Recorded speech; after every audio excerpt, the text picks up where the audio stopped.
Conditional question होता है। क्या होता है? जैसे इसमें बोला फाइंड x सच दैट, या इसमें बोला है कि find the value of x, मतलब इफ, मतलब इफ जो होता है आपको कंडीशनल स्टेटमेंट होता है। क्या होता है? तो इसमें जो भी आपके एक्सपोनेंट लॉस पड़े हो उसी एक्सपोनेंट लॉस के अकॉर्डिंग आपको यहाँ पे क्या करना है, x की वैल्यू निकालनी है। और इससे पहले आपको जो बाकी 6-7 एक्सपोनेंट लॉ पढ़े थे वो दूसरे थे, यहाँ पे कौन से लॉ लगेंगे देख लीजिए। पहला लॉ कि अगर a पे पावर m हो इज इक्वल टू a पे पावर m। अभी तक आपने ये लॉ नहीं पढ़ा था। इन दोनों का बेस क्या है? सेम। पावर इनकी क्या है? डिफरेंट है।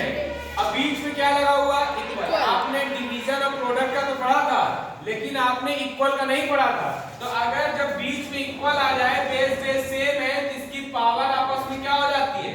इक्वल हो जाती है। पावर आपस में क्या हो जाएगी? इक्वल। ऐसे ही सेकंड प्रॉपर्टी, अगर a पे पावर m हो और b पे पावर bm हो, यहाँ पे आप क्या देखेंगे? बेस डिफरेंट है, पावर इक्वल है। क्या डिफरेंट है? बेस।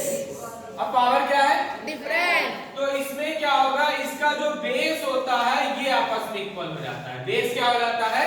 इक्वल हो जाता है। पावर सेम है तो बेस इक्वल हो जाएगा, बेस अगर सेम है तो पावर इक्वल हो जाएगी। बस शर्त क्या है कि बीच में क्या होना चाहिए? इक्वल। ठीक, बाकी लोग इसको अभी लिख लेना। अब ऐसे इस क्वेश्चन पे अगर ध्यान दो, ये क्वेश्चन ध्यान दो, तो दोनों का बेस क्या है? सेम है। सेम है। अब बीच में प्रोडक्ट है ना? Yes, तो इसमें sir. क्या होगा? इसमें बेस से बेस को वैसे ही उतारेंगे, ये दोनों नंबर प्लस हो जाएंगे। 3 में क्या प्लस कर दोगे? -6। बीच में इक्वल ऐसे ही पड़ा रहा। अगर क्या इधर कुछ है, इधर अकेला है, तो इसको वैसे का वैसे ही हम लोग कॉपी करके क्या कर देंगे? उतार देंगे। ये 3/11 आएगा, ये 3 है, ये -6। -6 और 3 को अगर आपस में ब्रैकेट अगर ओपन करना चाहो, प्लस माइनस क्या हो जाएगा? माइनस। और यहाँ 3/11, तो ये क्या हो जाएगा? 2x - 1।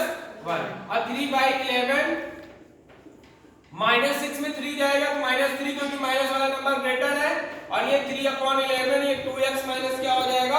1। अब अगर देखिए तो ये बेस क्या है? सेम। तो पावर इसकी क्या हो जाएगी? इक्वल हो जाएगी। ये वाली प्रॉपर्टी लगेगी नहीं लगेगी? फिर अब इसमें क्या करोगे? ये -3 रहेगा, ये 1 को इधर भेज दोगे तो +1 हो जाएगा। इधर क्या बचेगा? 2x। क्या बचेगा? 2x। -3 में अगर बन जाए -2 इज इक्वल टू 2x। अब यहाँ 2 का मल्टीप्लाई है, 2 को नीचे ला लेंगे, यहाँ -2 हो जाएगा। 2 से 2 कैंसिल हो जाएगा, 2 × 2 यानी -1 बचेगा। तो यानी x की वैल्यू यहाँ से क्या आ गई? -1 आ गई। अब यहाँ से -1 आ गई। देखिए फिर से समझिए, जब ये कंडीशनल क्वेश्चन आएगा तो इक्वल का लेफ्ट साइड आपस में सॉल्व करिए, राइट साइड आपस में। अगर लेफ्ट तरफ देखोगे बेस सेम है, प्रोडक्ट वाला एक्सपोनेंट लॉ लगेगा। इधर क्या कुछ और है? नहीं है। अगर सिंगल में तो उसको उतारते आएंगे। फिर इसको आपका बेस सेम है, पावर इसकी ऐड कर दो, फिर इसको ऊपर पावर सॉल्व कर दो। फिर जब पावर सॉल्व हो जाएगा तो ये वाली प्रॉपर्टी लग जाएगा। बेस सेम है तो पावर इसकी क्या हो जाएगी? इक्वल। और आपको मैंने लीनियर इक्वेशन पढ़ा रखा है। Yes, sir. अगर लीनियर इक्वेशन को सॉल्व कर लेंगे तो x की क्या हो जाएगी? वैल्यू आ जाएगी। अब ये वाला भी क्वेश्चन देख लो। और ये क्वेश्चन देखने के बाद ये बाकी तीनों क्वेश्चन आप क्या करोगे? ये बाकी थर्ड क्वेश्चन आप अपने से प्रैक्टिस करोगे। ठीक है? इधर देखिए, इन दोनों का बेस क्या है? सेम। बीच में क्या है? मल्टीप्लाई। हो सकता है डिवाइड हो जाए। तो क्लास 7 में तो ज्यादा क्वेश्चन नहीं दिया, अब 8 में जाओगे तो मिक्स करके डिवाइड आएगा, थोड़ा बड़ा हो जाता है। 7 और 8 का एक्सपोनेंट बिल्कुल सेम होता है, बस डिफरेंट क्या है कि थोड़ा 8 में क्वेश्चन का लेवल और क्या हो जाएगा? अच्छा हो जाएगा। तो ये दोनों बेस है, तो बेस इसका क्या हो जाएगा?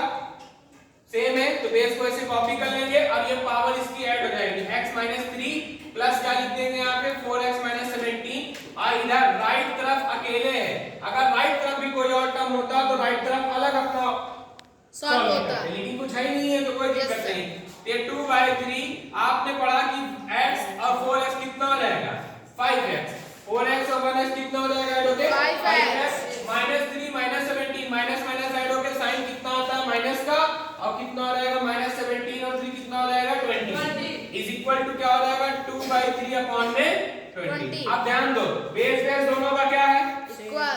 सेम है कि नहीं सेम? अब बेस दोनों का सेम है तो पावर इसकी क्या हो जाएगी?